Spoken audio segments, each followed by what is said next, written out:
All right. Well, thank you for joining us today. This is Crystal Graham. I'm joined by AFP editor Chris Graham, and we are going to monitor this. This is the first time we've gone Facebook Live in a while, but we thought today was a good day to talk about the election results and the pending results in Waynesboro.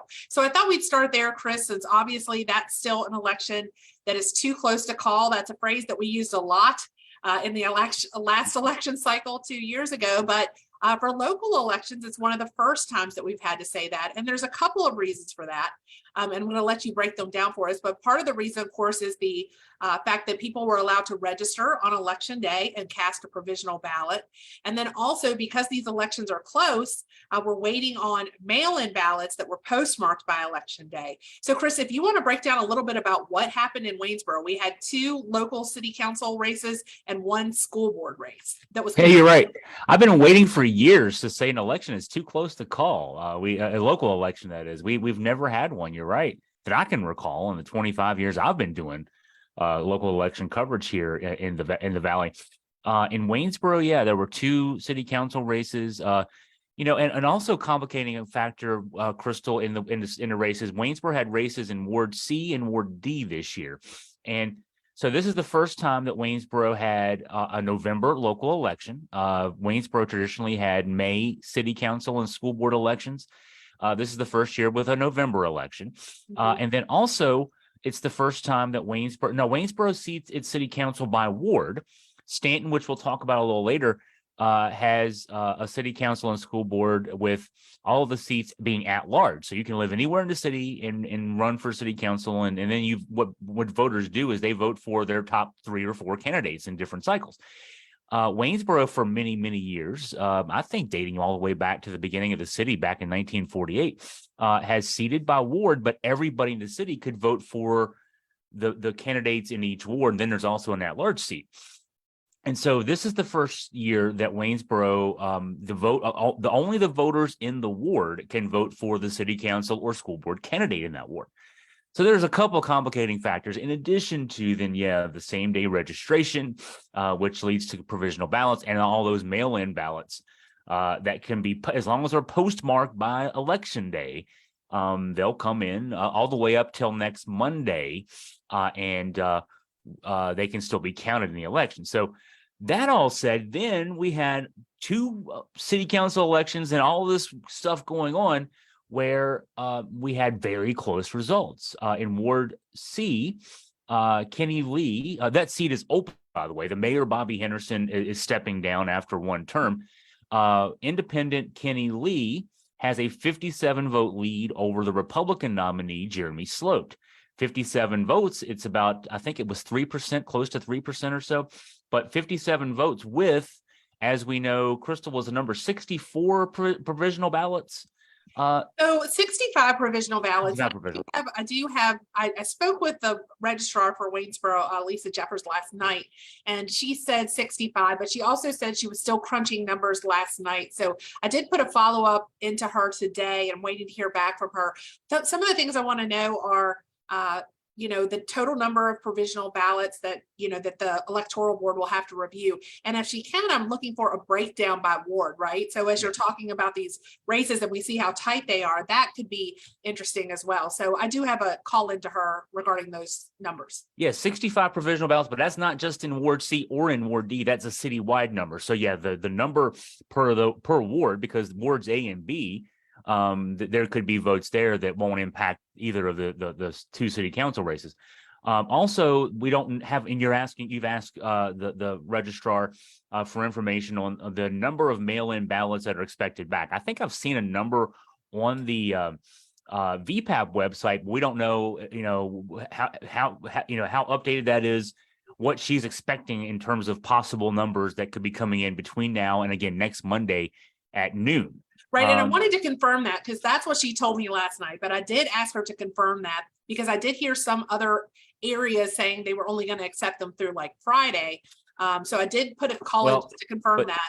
The state law does say that it's through Monday at noon. Okay. So And then the other thing that I asked her about too, Chris, was the total number of ballots requested by mail. I have the number as far as how many were actually returned, because that gives you a potential of what could arrive. And then, one of the questions I asked her, and I don't know if she'll give me an answer to this, but one of the questions I asked her was how many ballots did they receive today by mail, right? Because that might give you an idea of what might come in then, in subsequent days as well. So who knows, but it never hurts to ask the question.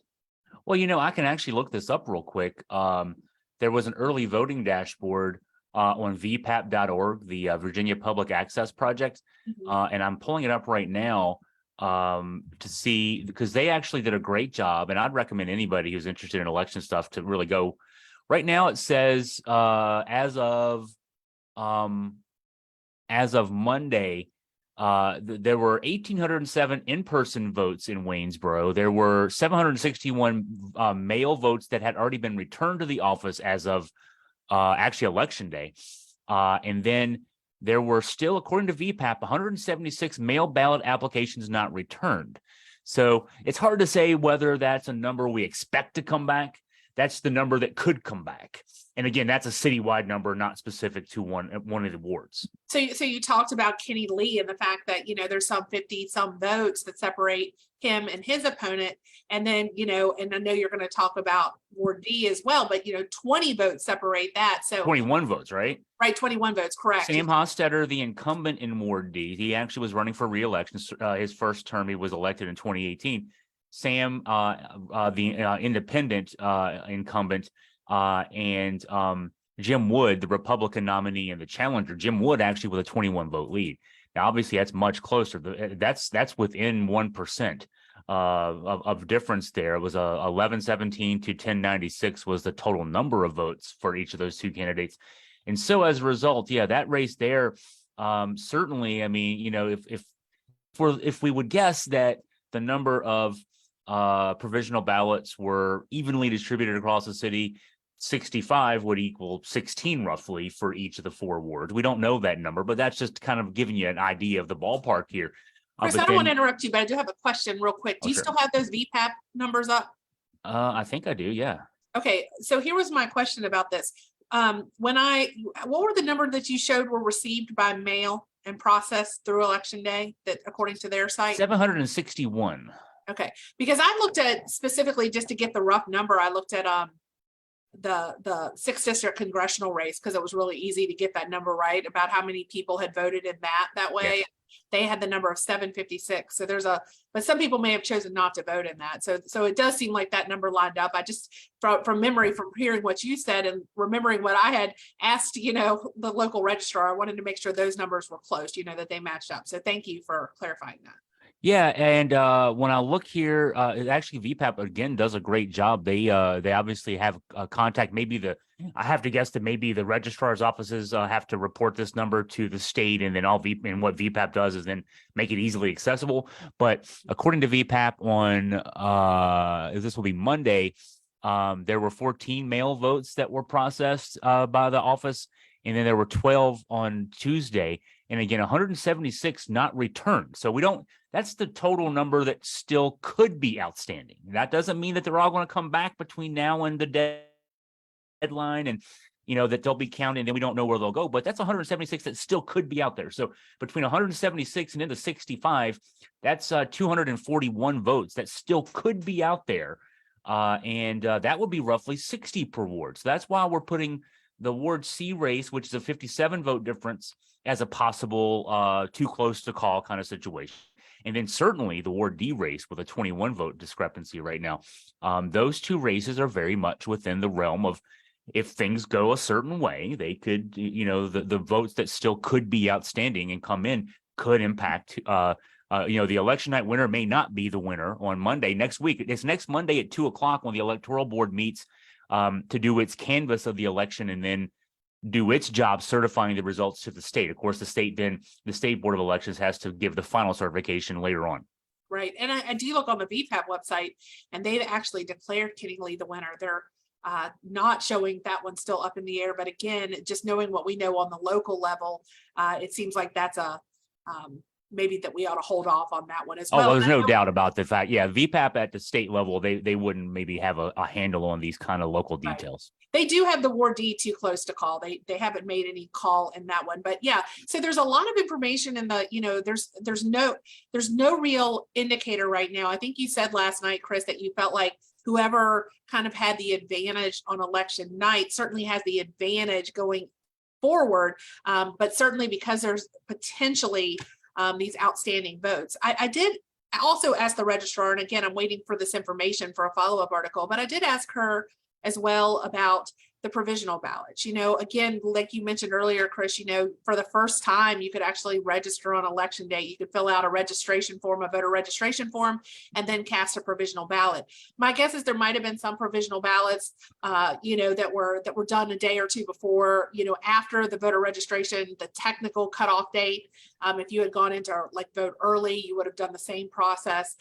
So I just kind of wanted to get a feel for where those came in, if they were actually election day, ahead of election day, if there's anything that I'm not thinking about that maybe, I know sometimes if you go to a ward and you're not registered in that ward, maybe because you recently moved or something like that, that sometimes you'll have to cast a provisional ballot in that case and stuff too.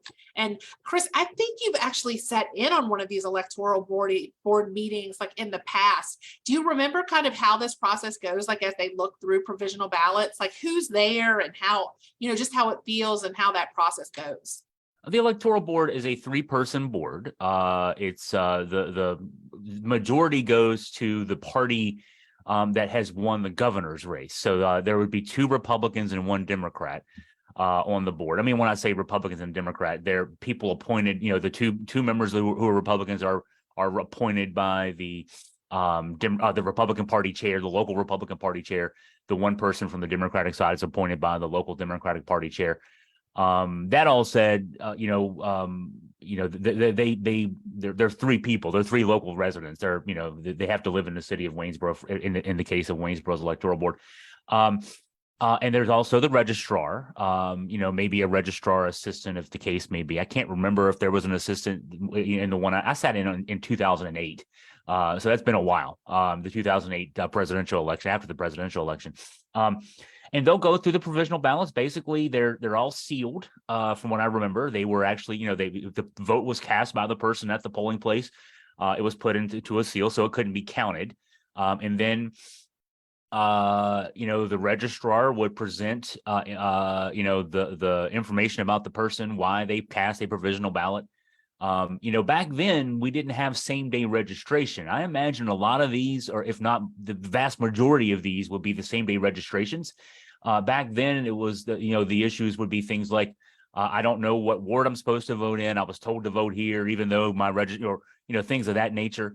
For the most, I think the day I sat in, there were maybe 15 or 20, and I don't remember that the board didn't accept any of the votes. There may have been 1 or 2, but I was there the whole time, and I don't remember there being any that weren't accepted. So, but it's they go through each vote and kind of, go through the particulars of why this person cast a provisional vote. So, my guess is that, it's a fairly straightforward process and still would be. So if that's the case, Chris, I just want to get your opinion on this too, because my early numbers when they came in were from in-person voting done yesterday.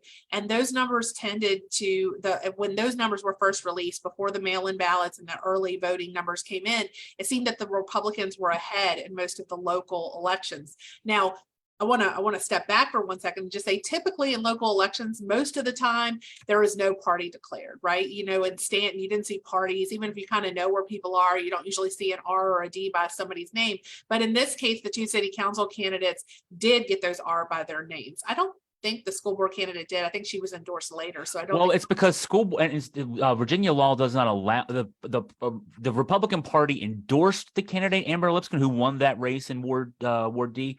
But the state law does not allow school board candidates to get nominated. You have to go through the process. There's no law requiring people to run for city councils or boards of supervisors or town councils in Virginia with a party nomination, but parties can nominate. And I think in Staunton that the Republicans do. I don't know that the Democrats do, but the Republicans, I think in this cycle did as well. Okay, so what I was going to ask you related to that, Chris, is we know that there, if that number stands true, the number that the registrar gave me last night was 65 votes in Waynesboro, 65 provisional votes that were waiting to be looked at by the electoral board. Assuming that those 65 go through, assuming that the majority of those are people who turned out to in-person voting yesterday, then it's possible that that would skew more towards the Republican candidates just based on the data that we had initially about in-person voting. That does not account for, of course, if we don't know what ward those people were in. It could have been that they were there primarily to vote for the congressional race. It also doesn't account for, that other number that we're missing, which is the mail-in ballots that come in, after election day, but that are still postmarked by election day. We don't have any numbers on what that might look like. But if you said that there were like 14, the day of the election or the day before, then we could presume, that it's going to be a small number. We could, there were 176 of those ballots that were requested that have not been returned. Now, those people could have decided to go vote in person. So there may be very few of those still out there. They could be things that people put in the mail over the weekend and just hadn't gotten there yesterday. The mail is slow, as we know, right, in this day and age. So we don't know. I think it's probably fair to say that, we're not going to have all 176 of those returned by next Monday at noon. That's why. That's probably why in Ward C, Kenny Lee. I mean, if I'm Kenny Lee right now, I'm feeling pretty good. I'm probably really good about where I am. I'm not 100% certain that I'm the city councilman elect from that district, but I'm 99% certain that I am. But in the other race, I think that there's still, with the fact that it's a 21 vote discrepancy, I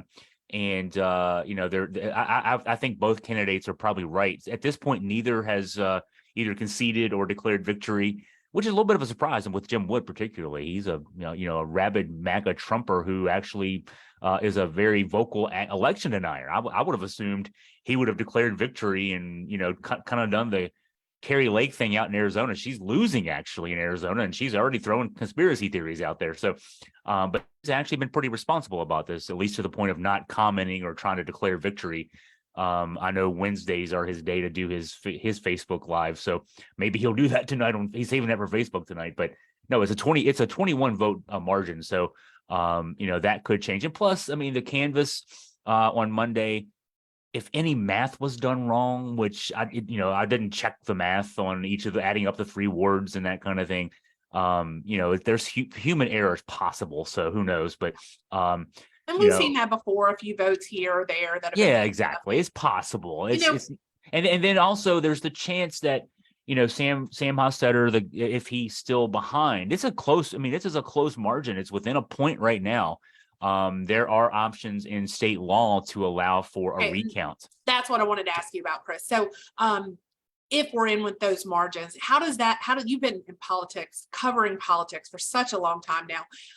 How does that work? Is it automatic within a certain level, and can the candidate still request it? And if they do request it, is it just a matter of do they actually insert the numbers? In Waynesboro, you actually fill in a paper ballot, you fill in a little bubble, and it goes through, the Scantron machines like they did in high school to tell you, hey, you got this result on your test or whatever, right? So it's like a Scantron machine. So do they just put those back through again, or do they just reprint the numbers from the machines? What do you know about how that process works? My assumption would be, I don't know about that part of the process. Now, as far as when a recount is triggered, I think the state law, I'm almost certain that the state law, at least it was in the past, if it's within a half point, it's something that is the candidate who's trailing can request it, and it's actually something that the electoral board has to do at its own cost, or at the state's cost, I guess it would be called. Anything outside of a 0.5%, I believe this is the case, is something that the campaign would have to pay for. I don't know what the cost of that would be. It's time, basically, kind of like when you make a Freedom of Information Act request, you have to pay for time. So I'm sure the cost would be marginal as far as that goes. My assumption is because localities have their own system, varying systems out there that go through. Yeah, you explained the process well. Waynesboro, we fill out an oval and we stick it in the machine. My assumption would be they've got to get all those ballots and put them back through the machines. I mean, I can't imagine that a recount would be simply let's retabulate, the votes. I think you'd have to, actually there's a reason we have a paper record. Waynesboro's previous voting machines before, I want to say it was 2020. So it was maybe the last cycle would have been 2019, the state cycle. We had, fully electronic voting. You pushed a button and then it, you whatever buttons on the machine that you needed to push for that election, then you pushed another one to say, cast your votes. And then that was it. So there was nothing to actually recount. It was just a computer kind of thing.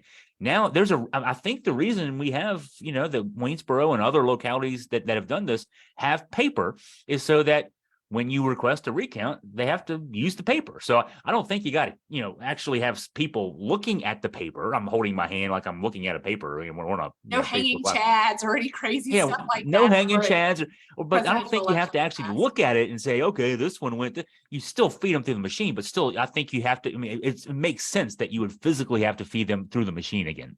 Okay, so Chris, I promise those people that are listening in, interested in talking about Staunton or Augusta County, even statewide, and nationwide, we are going to get to that. But I did want to ask you one question. Jim Wood, who ran against Terry Short the last election cycle, fell short in that bid. What do you think changed? I mean, Sam, here he is, running for re-election, someone who I know the way that the city votes changed, and maybe that played a factor in the fact that it was only the ward that voted versus citywide. But I'm just curious, as someone who's covered politics for a long time, like what you think changed from one election cycle to the next. I have to assume it's the ward voting change. He ran 2 years ago at large. Now, Waynesboro is an interesting city. Most cities, not just in Virginia, but in the country, most cities tend to skew Democratic. We'll talk about Staunton in a few minutes. Staunton voted for, at the congressional level, voted for Jennifer Lewis, a Democratic nominee, in her race against Ben Cline by she got close to 60% of the vote there. And Democrats, or the left-leaning candidates, at least, for both the school board and city council, swept the races yesterday in their at-large election. Staunton is like most cities in Virginia and the nation.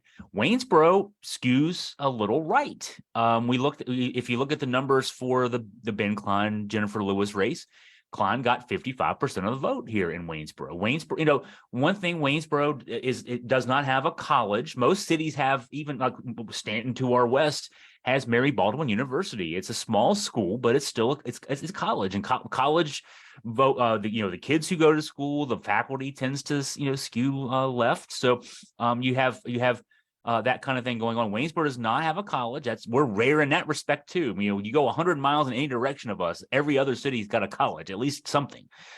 We don't have a college, so I think there's a factor there. Waynesboro's also got this long history of having been a manufacturing town, even though that's gone away and has been out of the area for the last 20 or 30 years. We have that history here. So this city has trended right on the political spectrum for a long, long time. And so that said, it's more of a surprise that he lost in 2020 than that he won in 2022. Also, the Ward D, the ward that he is running to represent and has the 21 vote lead in right now, does tend to be one of the wealthier parts of the city. And the neighborhoods that are represented there are a lot of upper middle class homes, and so upper middle class. Waynesboro is a very white town, 84% white, I think 12% African American. The African American voters tend to be more in Ward C, where Kenny Lee, the African American candidate there, is presumed to win the election.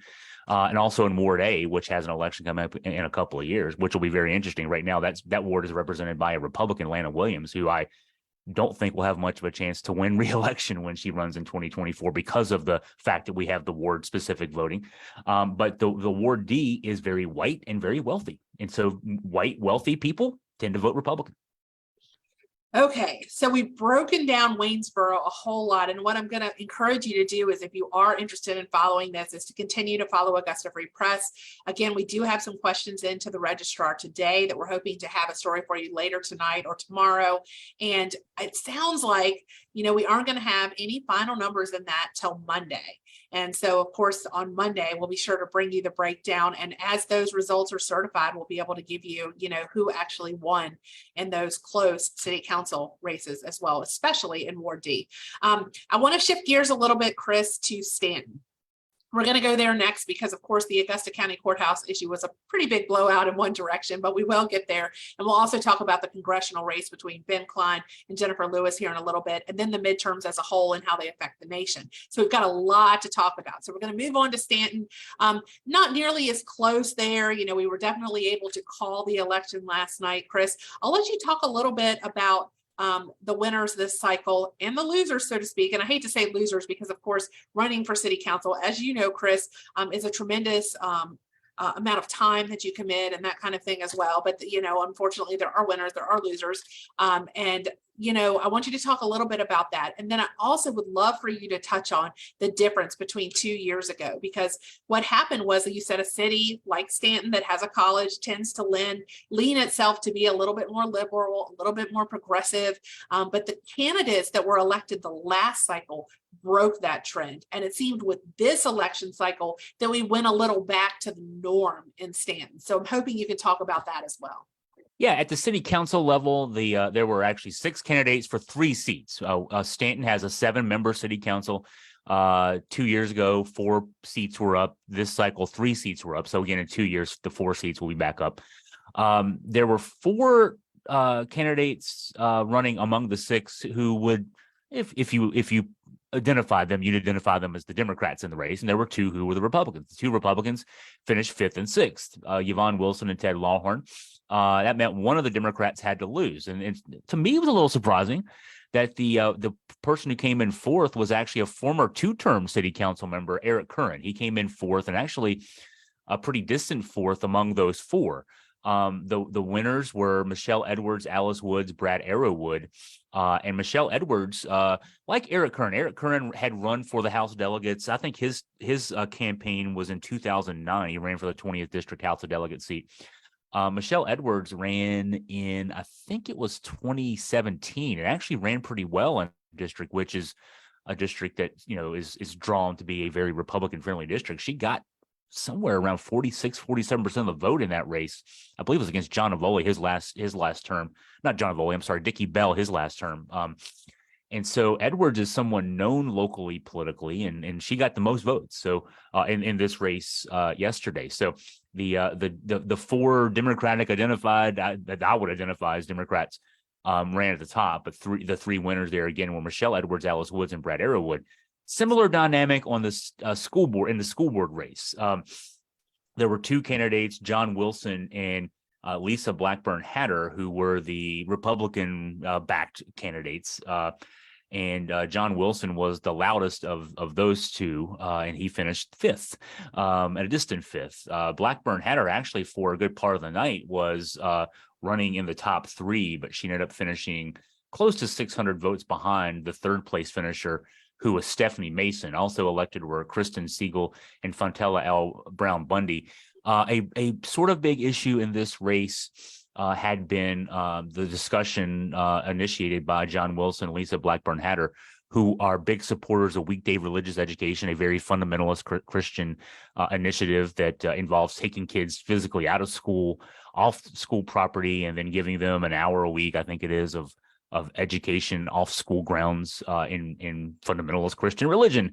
And the 3 candidates who won are people who were opposed to that, and the 2 who ran very much in favor, among other things. Also John Wilson talked about critical race theory and some other nonsense things from the right. So those 2 candidates, again, they those at the school board level didn't do well. The 2 Republicans who were running for the city council, who were big Trump backers, they didn't do well either.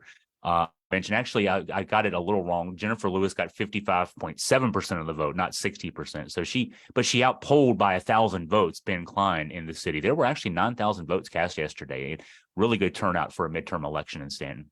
So what changed, Chris, between the last cycle? There was definitely momentum there. There was a big effort by conservatives in that cycle to get conservatives on city council in Staunton. And I think, as election observers, as members of the media, even we were shocked when that succeeded in Staunton, because the precedent for so many years had been to elect people that tended to lean a little more left. So what do you think changed?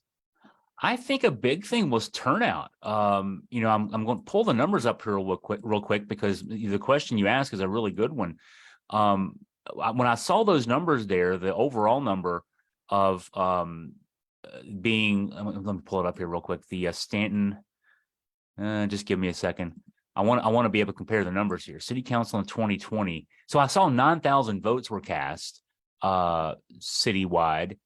There were closer to 4,000 votes cast. Now that was a May election, just like in Waynesboro.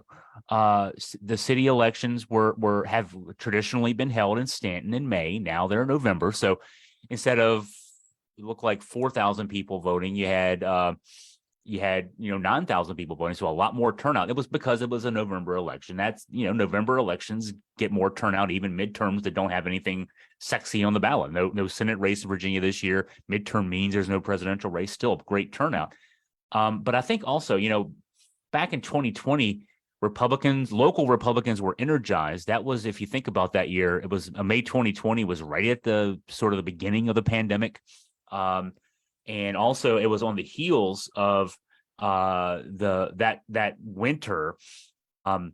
There was a lot of push in Virginia related to Second Amendment sanctuary status, that generated movement by the right to try to, build a campaign issue for the fall election that year, the presidential election that year. So there was, and Republicans were energized. And I remember talking to some of Eric Curran was one of the people who lost that year, the guy who ran again this year and finished fourth. Eric, I said to Eric, I felt like that the Democratic leaning candidates in 2020 took things for granted, that, hey, we're, Stanton's a Democratic city, we're always going to win. And he conceded that, yeah, maybe that was definitely the case, that, the left, the center left and left in Staunton that year just kind of assumed that they were going to win. In fact, that November, Joe Biden got, I think it was 58% of the vote in Staunton. So, I mean, it was only the May election that year in 2020 where Staunton took the rightward tilt for just basically one day. But that's what happened. That you're stuck with that for 4 years then, and right. So, now, in 2022, Staunton, the local elections went back to where they've been for many, many years. And, the quartet, Andrea Oakes, Mark Robertson, Amy Darby, and Stephen Claffey, probably aren't feeling really good right now about their chances to get reelected in 2024 from what they saw in the results last night. So AFP reporter and editor Rebecca Barnaby is going to be looking a little bit about those numbers, about turnout, the change from the May to the November elections and how that impacted things. That was a change made at the statewide level, right? That we had to make that mandate was made. And so there was no choice in that matter. The localities didn't have a choice in that matter. It was just something that had to happen. And so as a result, a couple council members' terms were extended just a little bit, that kind of thing, because the election was bumped. But it will be interesting, Chris, to see if perhaps that's exactly what you're talking about, that the voter numbers, because they were higher, perhaps changed what would normally be a city election and the expectations there. Because, we've covered politics for a long time. We've probably both voted since we were 18, and so, a lot of people don't understand the importance of a local election. They turn out for the midterms, they turn out for the presidential elections, but they don't necessarily turn out for the local elections. And now with them on the ballot, and in some cases, with an R beside their name, that changes a little bit. So yeah, so Rebecca's going to be looking at that for Augusta Free Press, and I'm sure that we have a lot more stories coming up related to those topics that we've been talking about today. You also wrote last night about the courthouse issue, and that's an issue that you and Rebecca have kind of jointly been covering this election season. We had somebody actually call yesterday who was kind of upset that he couldn't just vote no on the courthouse, so it previously there had been a referendum, right, where, it was more like, should we do this or not do this and that kind of thing. And it turns out that, the court said you have to do this. And so on this particular referendum, it wasn't, are we going to do this? It was, either choose option A or option B. And of course, option A, to stay in, to build a new courthouse in Verona, was about what, $40 million cheaper than than renovating the courthouses in Staunton. So it seemed that Augusta County voters overwhelmingly supported moving the courthouse to Verona. It was a $24 million difference. It was Okay. $80 million, roughly 80.3, I think it was, for building a new courthouse in Verona, 103.8 if to stay in Staunton. Because the issues in Staunton are that the current courthouse is landlocked. It's certainly it's built into. There's so much directly around it, the streets and everything else. There's no way to physically make that any bigger unless you bought adjacent buildings, which the county was trying to do for many years. And every time they would come close to some solution there, the city would block their efforts, either using, I think there was a historical commission that, weighed in on one plan that, didn't approve something. And, then the bank across the street got wind of how desperate the county was and jacked up the price big time, as you should do. It's, capitalism. If they need something, they need to pay for it. They have no other option. That didn't work out. There's also a floodplain that kind of plays into it. That downtown area there in the wharf area, as it's called, has flooded significantly a couple times in just the last 3 or 4 years. And so you'd have to build it up off the ground a little bit. There's a lot of reasons it would cost more to do that. Also, the county's been working for over 30 years to move, from downtown Staunton. Staunton has been the county seat, dating back to the 18th century, mid 18th century. For Augusta County. But starting in the late 80s, the county started moving its administrative offices and then other offices, the sheriff's office, eventually the regional jail. I mean, just everything slowly but surely moving from Staunton to Verona. And this was the last piece in the puzzle. You mentioned that there was a referendum in 2016. County voters were asked that year whether they wanted to build a $45 million courthouse or stay in Staunton. We saw the prices. They went up to 80 million or 104 million. So 6 years ago, we would have gotten a pretty good deal. But, it is what it is. Now the prices have gone up, and the county voters, you mentioned that one voter who called, and I talked with him for about 10 minutes. He wanted to vote no to everything. There was really no option to vote. The court says something has to be done. It didn't say a new building has to be built, but effectively a new building has to be built either in Verona or Staunton. And so there was no, I don't want to spend any money. This guy actually was going into great detail about, I'm a conservative, I don't want to spend any money. Well, you can't do nothing. And so the county was, that's why this, I think, vote was different than 6 years ago. Okay, Chris. So I think most people going into this probably thought that was the option that county taxpayers would choose simply because of the cost between the two. And like you said, things seem to be moving to Verona. Sometimes downtown parking can be a challenge. That won't be as much of a challenge in Verona. So there were a lot of reasons to look at that move.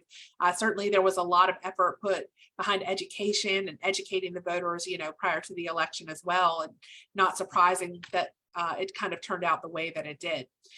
Also not surprising to most of us who've been covering the 6th district congressional race was that Jennifer Lewis lost to incumbent Ben Cline, the Republican in this case. And the one thing I was hoping that maybe you could break down for us, Chris, though, was how Jennifer ran compared to her last run against him. Did she run better or worse? I know there were some people that thought that Democrats might run stronger this cycle, in part because Ben Cline has been one of those people who has not gone out against what happened with the insurrection on January 6th. He's been an election denier. And with what happened with the Supreme Court with Roe versus Wade and the case there, overturning that legal precedent, there have been a lot of anger among primarily, Democrats, but also a lot of women regarding that, and what the potential could be down the road, related to contraception, to the LGBTQ community and their ability to marry. There's been a lot of worry, and I think a lot of people were hoping that would translate to votes. Did it? I don't know the numbers. Yeah, obviously in this district it didn't. That's just putting it bluntly. She ran in 2018, she being Jennifer Lewis, the Democratic nominee. That year was an open seat year. That's what in political parlance, Bob Goodlatte was retiring that year. Ben Cline was a known entity. He'd been in the House of Delegates for a number of years, I think dating back to 2002. He was the Republican nominee, heir apparent. He was a former staff member on Goodlatte's House staff. So he'd been groomed for all that time or grooming himself, if nothing else, to run for that seat when Goodlatte would retire. But that election, it was closer. It was Ben Cline got just over 60%, or actually just under 60%. He got 59.7%. Jennifer got 40.2%. And so, in the 6th district, that's actually a good showing for a Democrat. I hate to say it. I mean, this district's drawn to be a Republican-friendly district, to say the least. It's a safe district for Republicans. There's only 3 districts in Virginia that are competitive, and we can talk about those in a minute. But there's 11 congressional districts in Virginia, and basically. There's very safe Democratic districts in Northern Virginia, and there's very safe Republican districts out our way. The 29 corridor, the 5th district, the 81 corridor here, the 6th district, and then extreme Southwest Virginia is the 9th district, Morgan Griffiths district. Those are safe Republican districts. So 40% in 2018 was actually decent for Jennifer Lewis. It was the kind of thing to say, hey, if you catch lightning in a bottle, you might be able to get 45%. I think that might have been a goal for if I were her or one of her consultants. If she had a consultant, I would have said 45% is a goal. If you get to 45%, she's a young person. She could still, if she got to 45%, she might show viability and be able to run again in 2 years and get some, more money, national money, state money, some more donors and that kind of thing, and actually make a run at it. The opponent that Ben had 2 years ago, a guy named Nicholas Betts, got 35.3%. So, and he barely ran. I mean, he, nice guy, but didn't really run that hard or that much at all. So for Jennifer to get what she got, which was 35.3% yesterday, that's disappointing for her, and that's disappointing for her supporters. She declined 5%, from where she was 4 years ago, and she got pretty much what the guy who barely ran 2 years ago got. So that's disappointing for Jennifer, no doubt, and for people who backed her. That's a big disappointment. Okay, shifting gears, you said you wanted to talk a little bit more about those competitive races in Virginia. You said there were 3 of those. How did those turn out? Well, this is part of the national story. The national story was Democrats had an 8-seat advantage going into yesterday's elections in the House, but that meant that only 4 seats would have to flip, 5 seats would have to flip for Republicans to have a one member majority. That's a very small number. Midterm elections tend to go. I think Barack Obama in 2010 the Democrats lost 63 seats that year in the House. That's usually between 25, 30, 35 seats for the incumbent party in the midterm elections in the House alone. So, only need to have 5 flip, it was, the writing was on the wall that Republicans were going to take this election, and it looked like they were going to have, who knows, a 30, 40, 50 seat majority in the House. Right now, it's up in the air. I mean, I'm shocked that we're talking 3:00 hour on Wednesday after the election, and we still don't know who's going to control the House. It's almost certainly still going to be the Republicans. But it's going to be a really small margin. Maybe 1 seat or 2 or 3 seats or less than 5, certainly. And that's going to have a lot of impact. Well, I bring that up because the 3 competitive seats in Virginia, which were 2 Northern Virginia districts, one of which was a surprise seat to be in this realm. Jennifer Wexton's seat up in the 10th district. Also, then Abigail Spanberger in the 7th, which is known to be a competitive district. She won that race 2018 against Dave Bratt. Dave Bratt, the Republican, had actually beat Eric Cantor, the former House Majority Leader, who was the presumptive House Speaker in waiting. I think that was back in 2014 that Dave Braddock set him in a primary. I mean, this is not just a Republican district, at least it had been at that time. That was, the people who are in the House leadership for either party are usually people who are in safe districts. So that was considered, the 7th was considered a safe Republican district. And then Abigail Spanberger in 2018 won it, close race. 2020 held it in another close race. And she was challenged by Republican Leslie Vega.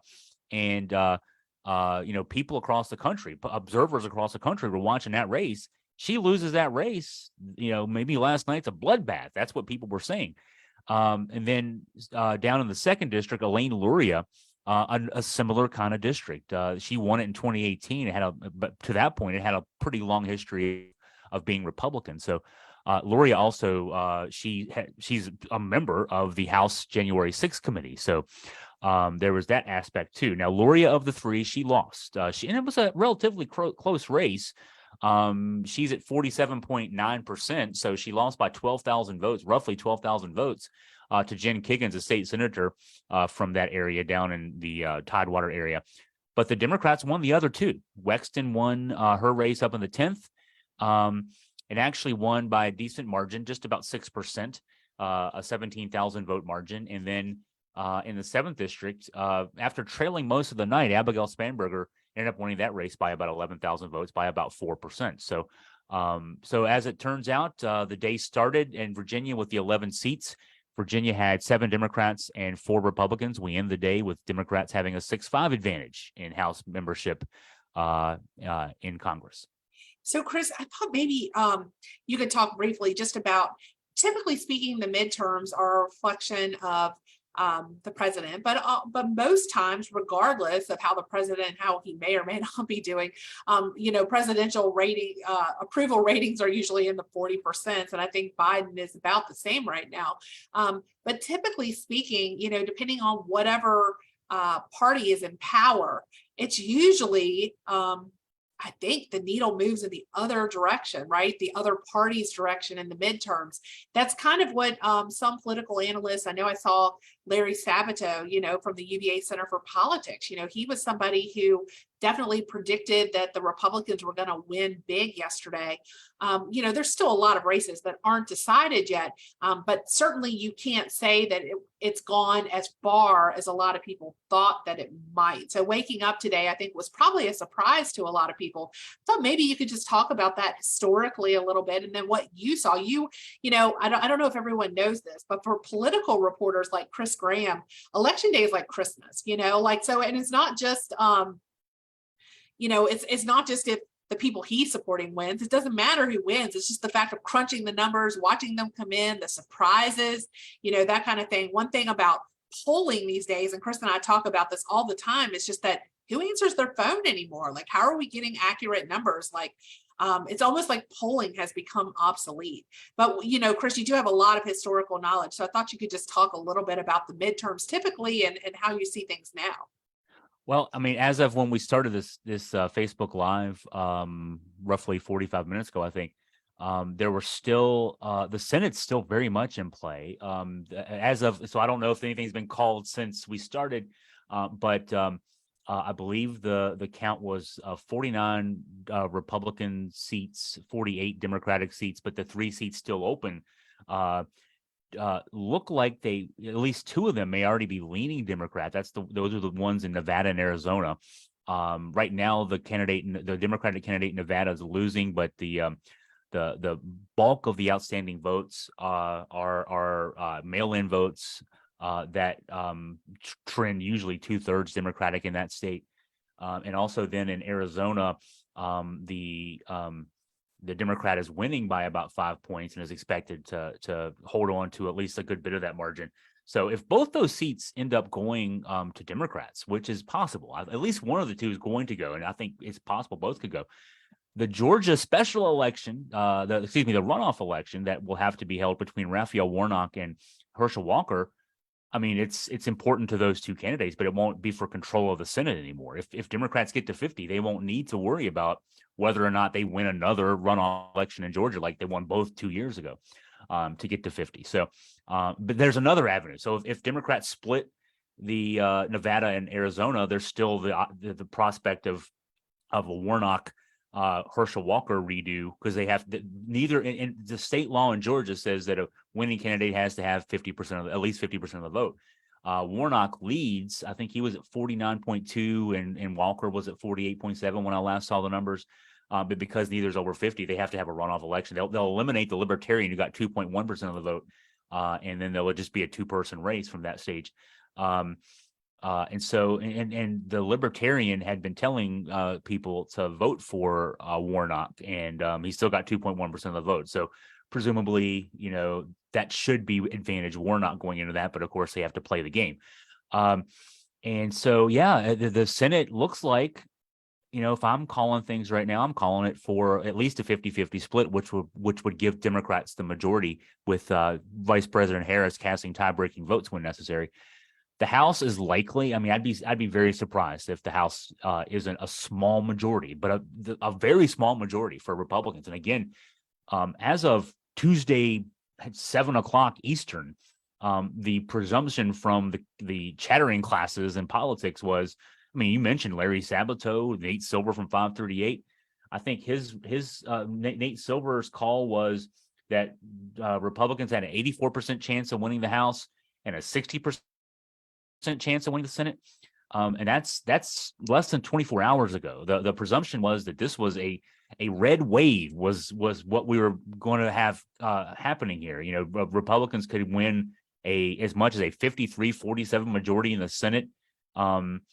And then, as much as a 40 or 50 seat majority in the House. And boy, life was going to be tough for Joe Biden. He was going to be for his last 2 years in his first term, hopefully, for Democrats' sake, his first term, because that would imply a second term will be coming, that he would be having to work with a hostile Republican Congress. Because if Republicans have a 40 or 50 seat majority in the House, I mean, that's you're not going to get anything passed through it. If it's a less than 5 seat majority in the House, all of a sudden, whoever's House Speaker on the Republican side has to worry about the 2 or 3 people defecting and voting with Democrats, so you'll have things dragged more towards the middle if that's the case, and just kind of like how Democrats in the Senate have had to. You've seen Joe Manchin and Kyrsten Sinema amplified because it's with a 50-50 split. If they decide not to support something, you're not going to get it passed. So you've got to cater your legislation towards the middle. Republicans will have to do the same thing in the House. So very different dynamic than what we thought we'd have less than 24 hours ago. All right, Chris, and I'm going to throw a couple more things at you, and then I'm just going to let you kind of speak as much as you'd like about these. The first one has to do with former President Donald Trump, who said that he may announce in coming days, coming weeks, this month sometime, a potential presidential run in 2 years. And so I'm just curious your thoughts about how this election, he came out and endorsed a number of candidates, spoke out against other candidates.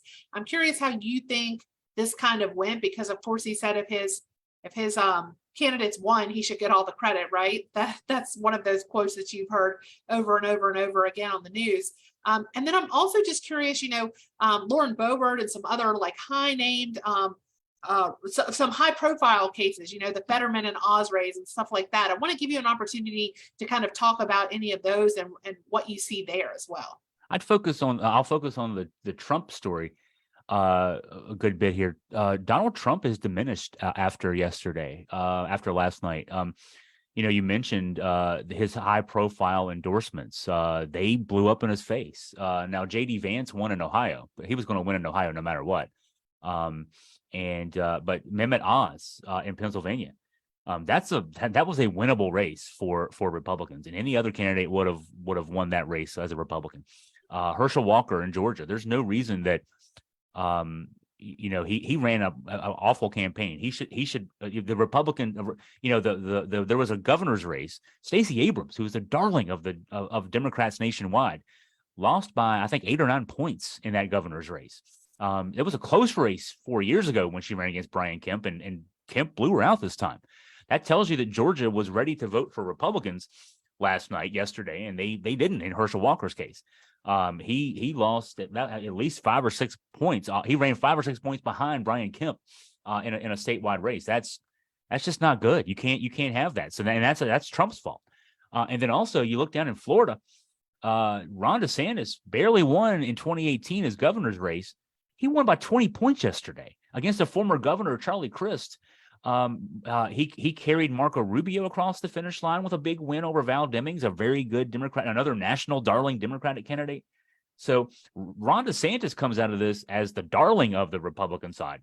Donald Trump, I mean, he should have announced on Monday, because I think his star is fading in that sense. A lot of his endorsed governor candidates also lost, and some of them spectacularly.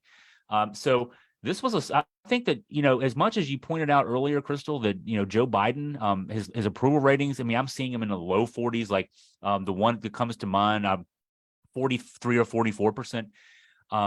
And so normally what you do is, if you're the opposing party, the minority party, you run against that 44% and say, don't vote for him. But what happened was people are just as upset at Donald Trump, and his approval ratings are in the mid-30s. And so Democrats were able to run against Donald Trump. And that's how I think that, they were able. This is historic. I mean, for Democrats not to have a bloodbath yesterday is definitely something that we haven't seen in quite a long time in American politics. And it's a sign that I think that America's weary of Donald Trump. All right, Chris, before we wrap up today, this has been a long podcast, but we kind of expected it to be. There's a lot to talk about day after the election. But anything else that you kind of want to add before we wrap up today? Well, we had a meeting, Crystal, you and I and Rebecca Barnaby, you mentioned another editor here at Augusta Free Press. We had a meeting last Wednesday. We planned out our post-election coverage because, the writing was on the wall. You knew where things were going. And of course, just like the best laid plans of mice and men, it's all gone astray. We have the city race in Waynesboro that, because we were planning, hey, on Tuesday night, we'll just cover the election results. And then on Wednesday, we'll start writing about what it all means. Well, we don't even have the results done yet, because we have Waynesboro with 2 city council races that are up in the air. We probably have a good idea on the one, but they're both officially up in the air. Certainly from the standpoint of the House and Senate at the federal level and national level, that's up in the air. So, and in fact, my thinking on policy even has changed. Last week we were talking about how, we'll have to talk about how Republicans, some Republican politicians were mentioning that they wanted to gut Social Security and Medicare. Lots of very conservative policies that were being talked about. Now, if the House is as close as it looks like it's going to be, I think that's going to moderate a bit. Last week I would have said, let's write about, Trump's going to announce probably next week for president, what impact's that going to have. Now, Ron DeSantis is the star of the Republican Party, so that's different. I think Democrats probably have to feel like that they're in a good place compared to where they thought they were even a day ago, much less a week ago. So, yeah, it's a different world than I thought I was going to wake up in today. I say all that. I didn't officially go to bed until like 3 last night, or this morning, I should say. You mentioned that election day is like Christmas for me. And I've had 2 of these days back to back, because the first day of college basketball season is also like Christmas to me. So right. I am running on fumes right now, but in a good way, because I think that it's not about who wins and loses. Just like I cover UVA basketball or UVA football. Yes, I want Virginia to win, but I love writing about the game and analyzing and breaking it down and telling you why this happened and why the other thing didn't happen. Same thing in politics. I want Democrats to win, but I also, just relish the opportunity to kind of explain, the different parts of why things happen the way they do. All right. So stay tuned, folks. If you want to know what's happening in Waynesboro, in Staunton, in Augusta County, statewide, nationwide, lots of stories that will be coming as we get more information. So be sure to tune in to AugustaFreePress.com. Read up on what's happened so far. If you listen to this entire podcast all the way through, then you got a good feel for where things stand right now, but a lot remains up in the air. So thank you for joining us today. As a reminder, you're always welcome to send us questions or, insight or any information that you might have by email. You can reach Chris at chris@augustafreepress.com. You can reach me at crystal@augustafreepress.com. Pretty easy to remember, right? And we're always happy to listen to what you have to say and any questions that you may have. So feel free to reach out at any time. And again, we encourage you to continue to read stories we'll have in coming days and weeks on AugustaFreePress.com. Thanks for tuning in.